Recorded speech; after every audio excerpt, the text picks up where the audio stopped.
Friends, welcome to my YouTube channel all India job. आज मैं आपके लिए लाया हूँ रेलवे की तरफ से एक न्यू भर्ती असिस्टेंट लोको पायलट की रिक्रूटमेंट आई हुई है। भर्ती 2024 की है। टोटल नंबर ऑफ पोस्ट 5,696 पदों पर रिक्रूटमेंट निकाली गई है, जिसमें ITI डिप्लोमा डिग्री पास वालों के लिए भर्ती है। अंतिम तिथि इसकी 19 फरवरी 2024 है। तो इस रिक्रूटमेंट को ध्यान से सुनने के लिए आप बने रहिए मेरे चैनल पर। अगर आप मेरे यूट्यूब चैनल पर नए हैं तो वीडियो को लाइक करें, चैनल को सब्सक्राइब करें और बेल आइकन को बटन ज़रूर दबाएं, ताकि इस तरह के और भी नोटिफिकेशन आपको मिल सकें। अगर आप 2024 की गवर्नमेंट रिक्रूटमेंट और भी देखना चाहते हैं तो आप मेरे यूट्यूब चैनल के प्लेलिस्ट जनवरी पर जाकर आप चेक कर सकते हैं।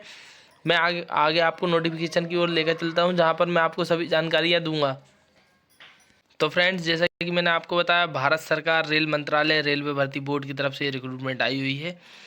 गवर्नमेंट की परमानेंट रिक्रूटमेंट है। सहायक लोगों पायलट के पद बहुत दिनों से रुके हुए थे, तो ये रिक्रूटमेंट आ गई है।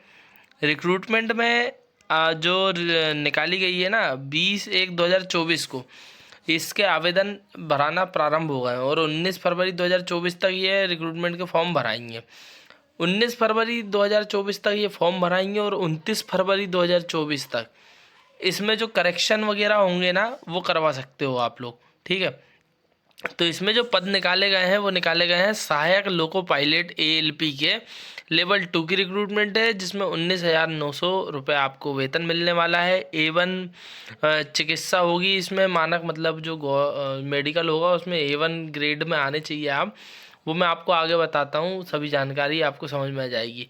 एज लिमिट आपकी जो रखी गई है 1/7/2024 तक जो कैलकुलेट की जाएगी, 18 से 30 वर्ष होने चाहिए। इसके बाद आपको एज रिलैक्सेशन भी मिलने वाला है। जैसे नॉर्मल गवर्नमेंट का जो एज रिलैक्सेशन है वो 5 ईयर का ST SC को और 3 ईयर का OBC को मिलता है। आगे पूरी जानकारी दे दूँगा एज रिलैक्सेशन किस किस को कितना कितना मिलने वाला है। कुल पद जो निकाले गए हैं 5,696 निकाले गए हैं। अब इसे भारत का कोई भी नागरिक भर सकता है। पहली चीज़ तो ऑल इंडिया रिक्रूटमेंट है ये। ठीक। अब ये जो नीचे दिया गया है एज लिमिट मैंने आपको बताई दी गई है। जो छूट दी गई है वो अब मैं आपको बता देता हूँ क्या छूट दी गई है, कितने कितने। जो जनरल इंस्ट्रक्शन दिए गए हैं इसको आप पढ़ सकते हैं। इस PDF को अगर डाउनलोड करना चाहते हैं तो मेरे टेलीग्राम चैनल को ज्वाइन कर लेना, उस पर आपको सभी जानकारी मिल जाएगी। ये पूरा नोटिफिकेशन मैं आपको दे दूँगा। ठीक है।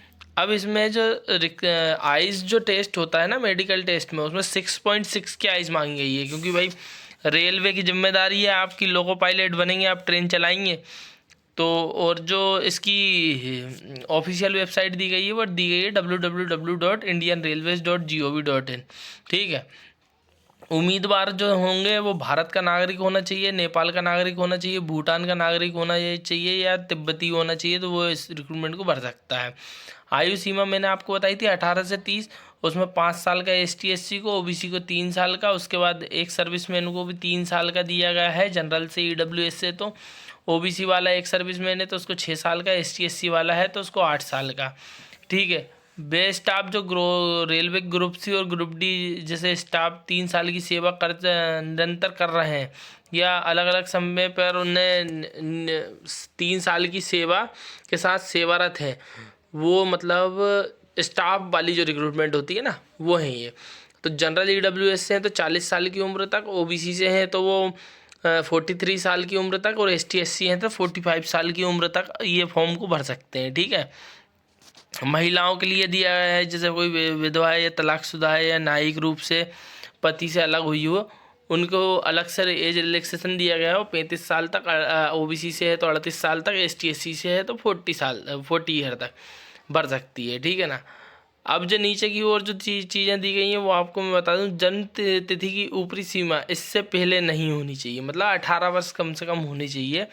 तो 18 साल के क्राइटेरिया में कौन कौन आता है वो उसमें दिया गया है। जनरल, जैसे जनरल EWS है, अब 2/7/2094 से पहले का अगर जन्म है तो उसको एलिजिबल नहीं माना जाएगा। ऐसी सब चीज़ें दी गई हैं। ठीक। आवश्यक योग्यताएं वगैरह दी गई हैं, आप देख सकते हैं कि क्या क्या योग्यताएं दी गई हैं।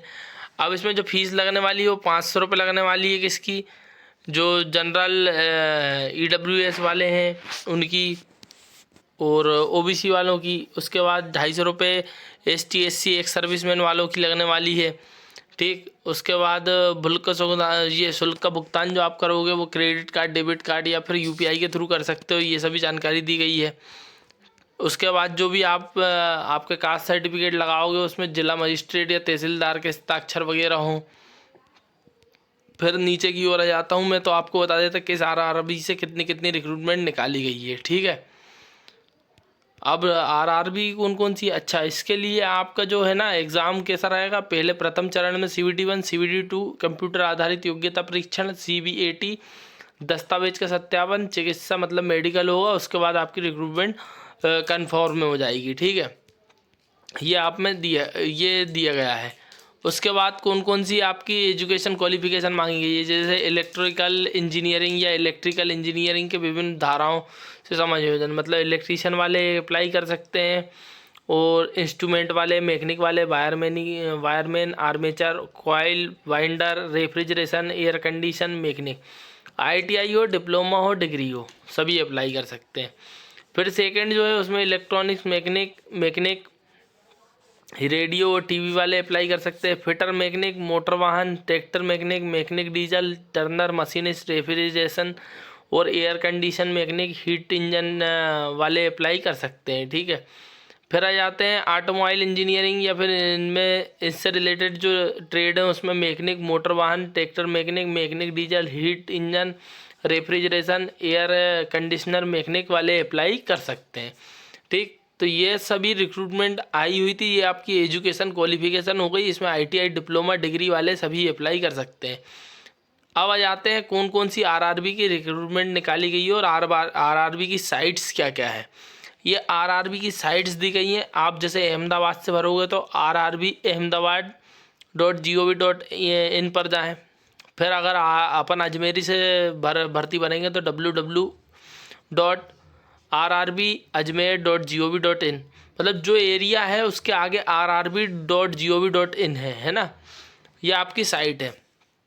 अब ऑनलाइन आवेदन भरना कैसे, सबसे पहले तो आपको ऑनलाइन आवेदन में क्रिएट एन अकाउंट करना है। अकाउंट को बनाना है जिस पे मोबाइल नंबर और ईमेल आईडी ऐड होगी और मोबाइल नंबर पर सभी मैसेज आएंगे आपके। ठीक है, तो उसको आपको पर्सनल नंबर ही डालें। अब आरआरबी से कितनी कितनी रिक्रूटमेंट निकली वो आ जाता हूँ मैं, बता दूंगा आपको। भर्ती की प्रक्रिया में आपका क्या क्या होगा, CBT एग्ज़ाम वगैरह होगा, ये सभी चीज़ें दी गई हैं, आप देख सकते हो। अब जो रिक्रूटमेंट निकली हुई है उनको देखते हैं।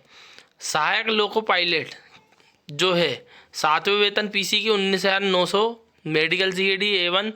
इसमें ये सब दिया गया है कि कौन कौन से इंजीनियरिंग वाले भर सकते हैं, कौन कौन से ITI वाले भर सकते हैं, मेट्रिकुलेशन क्या क्या है, इंजीनियरिंग की डिग्री कौन कौन सी चाहिए, ये सभी चीज़ें दी गई है। ठीक, जो भर्ती निकाली गई है वो अहमदाबाद से निकाली गई, जैसे वेस्टर्न रीजन तो 95 पोस्ट निकाली गई है। जनरल से SC निकाली गई 37, ST 17, OBC 65, EWS से 24, टोटल 238। सबसे ज़्यादा जो रिक्रूटमेंट निकाली गई है वो निकाली गई है बिलासपुर से 1192 पोस्ट हैं। तो सबसे पहले तो आप लोग यही देखते हो कि सबसे ज़्यादा रिक्रूटमेंट कहाँ से है, तो आप बिलासपुर से भर सकते हो। बाकी अपने अपने जोन में आप रिक्रूटमेंट देख सकते हो कहाँ कहाँ से कितनी है। कोलकाता से कितनी, मालदा, मुंबई, मुजफ्फर, पटना, रांची, सिकंदराबाद, सिलीगुड़ी, तिरुवनंतपुरम, यहाँ से रिक्रूटमेंट आई हुई है। तो फ्रेंड्स इसको आप भर के दे सकते हो ना आरआरबी की साइट्स जो मैंने बताई है वहाँ पर जाकर। और आप अगर मेरे टेलीग्राम चैनल को ज्वाइन करना चाहते हो जिस पर ये इसी तरह के रिक्रूटमेंट के नोटिस मिल सके आपको, तो आपको मैं टेलीग्राम जो चैनल की लिंक है वो डिस्क्रिप्शन बॉक्स में दे सकता हूँ। मगर आप मेरे यूट्यूब चैनल को सब्सक्राइब ज़रूर कर लें, सब्सक्राइब करना ना भूलें। और वीडियो पसंद आया तो वीडियो को लाइक ज़रूर करें। Thank you.